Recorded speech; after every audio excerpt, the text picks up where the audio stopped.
ঈদের সিনেমার তৃতীয় সপ্তাহেও কমেনি দর্শকের আগ্রহ, কিন্তু ঢাকার মাল্টিপ্লেক্সগুলোতে সন্ধ্যার পর শো বন্ধের সরকারের নির্দেশনা নতুন দুশ্চিন্তা তৈরি করেছে।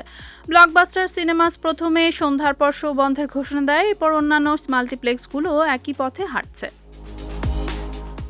স্টার সিনেপ্লেক্স এবং লায়ন সিনেমাস জানিয়েছে পরবর্তী নির্দেশ না দেওয়া পর্যন্ত সন্ধ্যা ৬টার পর তাদের সব শো বন্ধ থাকবে, ফলে বিকেলের শোগুলোকে দিনের শেষ প্রদর্শনী হিসেবে ধরা হচ্ছে। স্টার সিনেপ্লেক্সের জ্যেষ্ঠ বিপণন কর্মকর্তা মেজবাউদ্দিন আহমেদ বলেন, সন্ধ্যার সময়টাই আমাদের পিক টাইম। মার্কেট বন্ধ থাকলে দর্শক আসার সুযোগও কমে যায়, তাই বিকেল পর্যন্তই শো চালানো হবে।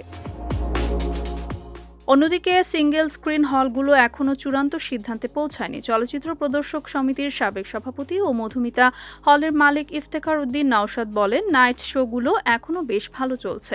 এই পিক টাইমে শো বন্ধ করলে আমাদের ক্ষতি হবে, তবে যদি সবাই বন্ধ রাখে আমরা পরিস্থিতি দেখে সিদ্ধান্ত নিব।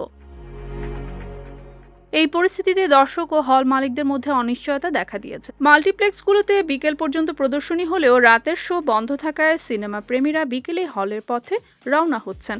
তবে সিঙ্গেল স্ক্রিনে দর্শক আগের মতো রাতেও সিনেমা উপভোগ করতে পারবেন এমন আশায় রয়েছেন অনেকেই।